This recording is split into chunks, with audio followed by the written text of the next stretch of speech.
आखिर जिसका डर था वही हो गया। सबसे पहले जिसका डर था, सबसे पहले जो बात कही गई थी वही हो गया। आप कहेंगे हमको नहीं पता था, लेकिन हम कहेंगे हमने बताया था। सिर्फ हमने ही नहीं, दुनिया भर की जो वायरोलॉजिस्ट बिरादरी है उसने आपको बताया था। उस पूरी बिरादरी ने साफ साफ आपसे कहा था कि यही होगा। दुनिया भर के एक्सपर्ट ने कहा था यही होगा। बिल गेट भी जानते थे यही होगा, और उन्होंने पहले से कह दिया था कि यही होगा। पूरी दुनिया जानती थी यही होगा। आज वो सामने आ गया है, हमारी आंखों के सामने है। एक बहुत बड़ी गलती जिसको पूरी दुनिया में पुश किया गया, आज वो गलती हमारी आंखों के सामने आ रही है। उस गलती के कारण, एक ऐसी गलती जिसको ठीक करना हमारे हाथ में नहीं था, हम उसमें कुछ नहीं कर सकते थे। हम उसकी मीमांसा कर सकते थे, चर्चा कर सकते थे, वो हमने लगातार की और मसले को उठाया। अब सरकार और जो दुनिया भर की हेल्थ अथॉरिटीज़ हैं, उनके पाले में गए थे कि वो स्वीकार करें कि उनसे बहुत बड़ी गलती हुई। गलती क्या थी, उसी पे हम बात करने वाले हैं। कहीं मत जाइए, चैनल को सब्सक्राइब कर लीजिए। नमस्कार, मैं हूँ गिरीश बताइए कि सरकार अगर चाहे तो कल 30 से 35 रुपये पेट्रोल का दाम कम हो सकता है। जुड़े हैं, कम लोग जुड़े हैं, क्या होगा। कई बार हम अपने दिमाग के जो सवाल हैं ना, उनको नज़रअंदाज कर देते हैं। बेहद दर्दनाक, बेहद शर्मनाक और दिल दहलाने वाली दास्तान है। जो गरीब आदमी है उसके लिए रेल में यात्रा करना करीब करीब नामुमकिन हो जाएगा। नमस्कार, जय।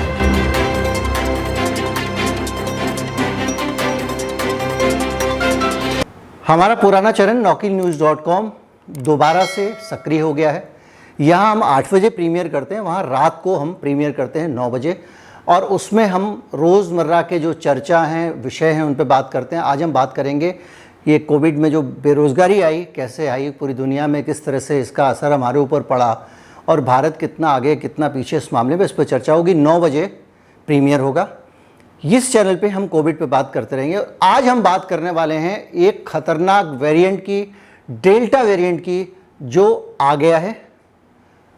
हमने पहले ही कहा था, कई वीडियो बनाए, दुनिया भर के वायरोलॉजिस्ट ने कहा, दुनिया भर के विशेषज्ञों ने कहा कि भाई साहब, ये जो तरीका आप इम्यूनाइजेशन का निकाल रहे हो, जिस तरीके से आप इस बीमारी को हरा देना चाहते हो, इस तरीके के रहते, इस तरीके के चलते, इस तरीके की मौजूदगी में कई नए वेरिएंट आएंगे, और वो इतने खतरनाक वेरिएंट भी आ सकते हैं जिनको कि संभालना मुश्किल हो जाए। बिल गेट ने कहा था कि कई गुना बड़े वेरिएंट इससे आ सकते हैं। आज हम सब लोगों के सामने है डेल्टा वेरिएंट। डेल्टा वेरिएंट के बारे में नई रिसर्च ये है कि एम्स ने अपनी रिसर्च में पाया है कि कोविशील्ड और कोवैक्सिन दोनों लगाने के बाद, दोनों के दोनों डोज लगाने के बाद भी डेल्टा वेरिएंट को रोका नहीं जा सका है। और जो हिंदुस्तान में अभी दूसरी वेव में तबाही हुई थी, उसके पीछे उसका बहुत बड़ा रोल था।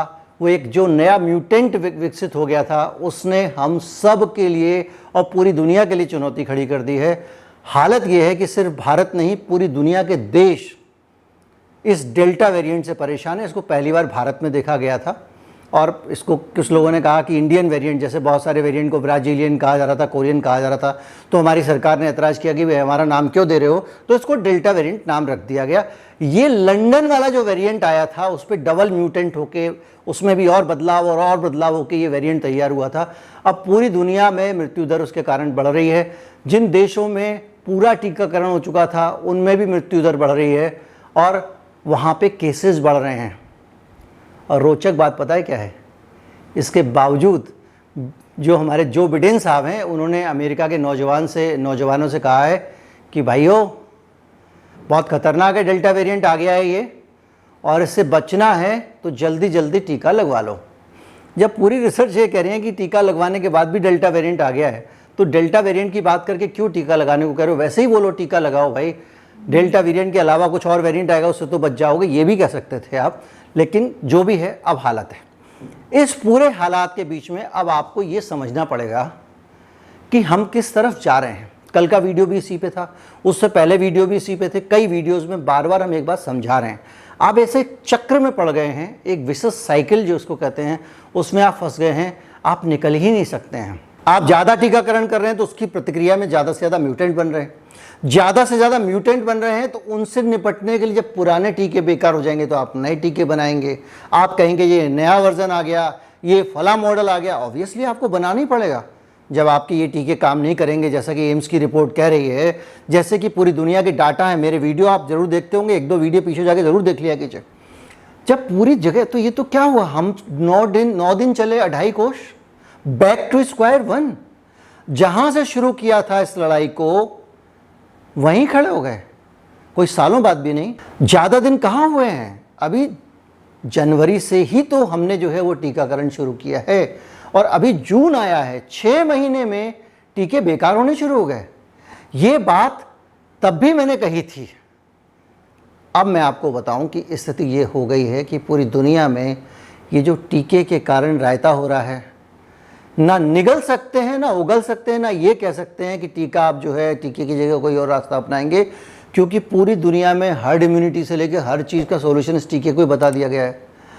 अब जो सामने आ रहा है वो ये आ रहा है कि भाई इतना ज़्यादा अजीब तरीके से जो टीकाकरण हो रहा है, या तो एक साथ एक झटके में पूरी दुनिया में वायरस पे अटैक किया था, जैसे पोलियो में आपने किया था, उस टीके का असर एक ही दिन रहता था, लेकिन एक साथ एक दिन पूरी दुनिया में लगाते थे आप, जिसके अंदर वायरस हो उसके अंदर मर जाए, या तो आपने वो किया होता। अब हो ये रहा है कि टीका आ रहा है, टीके की प्रतिक्रिया में, ये मैं नहीं कह रहा हूँ, साइंटिफिक एविडेंस है, टीके की प्रतिक्रिया में म्यूटेशन ज़्यादा हो रहा है, अजीब अजीब सा म्यूटेशन हो रहा है, और उस नए नए म्यूटेशन के टीके आप कहाँ से लाओगे, कैसे कैसे बनाओगे।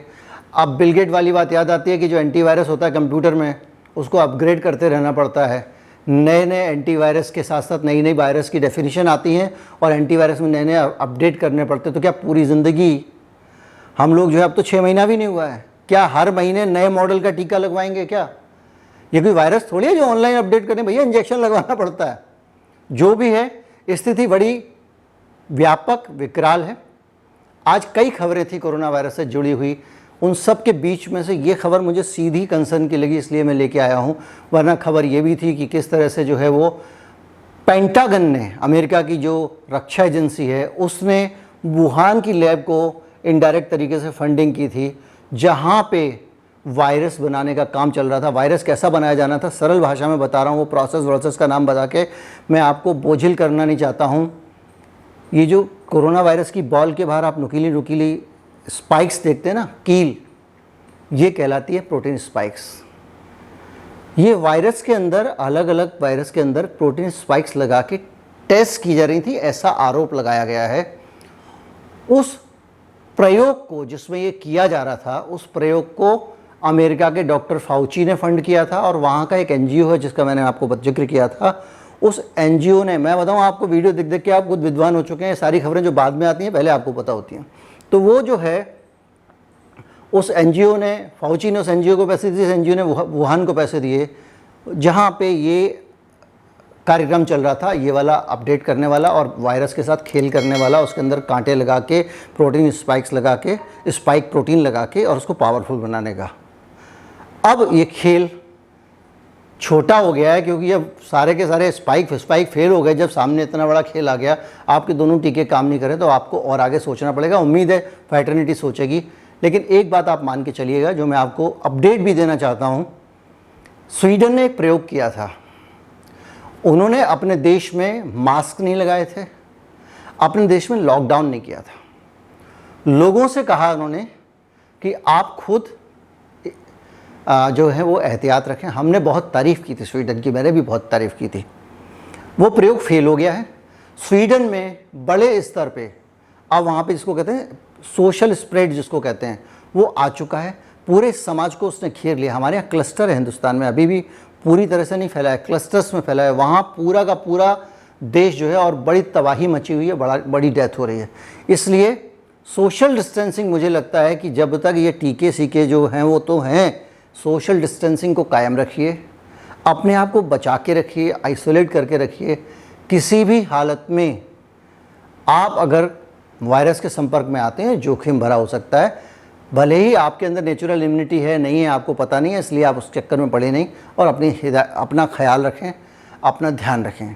नमस्कार, जय हिंद।